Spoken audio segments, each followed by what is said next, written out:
ನಂಗೆ ತುಂಬ ಯೂಸ್ಫುಲ್ ಅನಿಸ್ತಾ ಇದೆ. ತುಂಬಾ ಯೂಸ್ಫುಲ್ ಅಂತ ಅನ್ನಿಸ್ತಾ ಇದೆ. ಬಾಡಿ ಅದೆಲ್ಲ ಹಗ್ರ ಅನ್ನಿಸ್ತಾ ಇದೆ ನನಗೆ. ಮತ್ತು ಹೆಡ್ಡೇಕು ಕಮ್ಮಿ ಆಗಿದೆ ನನಗೆ. BP ಶುಗರು ಸ್ವಲ್ಪ ನಾರ್ಮಲ್ ಕಂಟ್ರೋಲ್ ಬಂದಿದೆ. 7.8 ಇದ್ದಿದ್ದು HP. ಫಸ್ಟ್ ನೀವು ಗ್ರೀನ್ ಲೈಫ್ ಬಂದಾಗ ಹೇಗಿದ್ರಿ, ಇವಾಗ ಹೇಗಿದ್ದೀರಾ? ಕೂತ್ಕೊಳ್ಳೋಕ್ಕೂ ಆಗ್ತಾ ಇರಲಿಲ್ಲ. ನಿಮ್ಮ ಹೆಲ್ಪೇ ನಾನು ತಗೊತಾ ಇದ್ದೆ. ನನಗೆ ಬ್ಯಾಕ್ ಸಪೋರ್ಟ್, ನನಗೆ ಸ್ಪೈನ್ ಡಿಸ್ಕ್ ಆಪರೇಷನ್ ಆಗಿರೋದ್ರಿಂದ ನನಗೆ ಒಬ್ರು ಬ್ಯಾಕ್ ಸಪೋರ್ಟ್ ಬೇಕಾಗಿತ್ತು. ಈಗ ಬ್ಯಾಕ್ ಸಪೋರ್ಟ್ ಇಲ್ಲದೆ ನಾನಾಗೆ ಕೂತ್ಕೊತೀನಿ, ನಾನಾಗೆ ಹೇಳ್ತೀನಿ.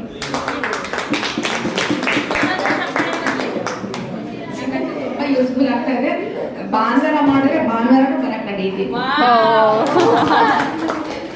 ಭಾನುವಾರ ಯಾಕಪ್ಪ ಬಂದು ವೀಲ್ ಲೈಫ್ ಹೋಗೋಕ್ಕಾಗಲ್ಲ ಅಂತ ನನಗೆ ಅನ್ಸುತ್ತೆ. ಭಾನುವಾರನೂ ಮಾಡಿದ್ರೆ ಭಾನುವಾರ ಫ್ಯೂಚರ್ ಅಲ್ಲಿ ಅದು ಮಾಡೋಣ.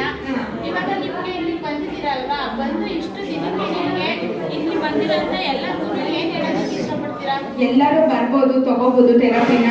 ತುಂಬಾ ಯೂಸ್ ಆಗುತ್ತೆ. ಕಾಲು ನೋವು ಇದ್ದವ್ರಿಗೆ ಕಾಲು ನೋವು ವಾಸಿ ಆಗುತ್ತೆ. ಅಂದ್ರೆ ಟೈಮ್ ತಗೊಳುತ್ತೆ, ತುಂಬಾ ಇದ್ರೆ ಟೈಮ್ ತಗೊಳುತ್ತೆ. ಅಂದ್ರೆ ಕಂಟಿನ್ಯೂಸ್ ಆಗಿ ಲೈಫ್ ಲಾಂಗ್ ಬರ್ಬೋದು ಅಂತ ನಾನು ಹೇಳಕ್ ಇಷ್ಟಪಡ್ತೀನಿ. ಚಪ್ಪಾಳೆ ಬರಲಿ ಅಮ್ಮಗೋಸ್ಕರ.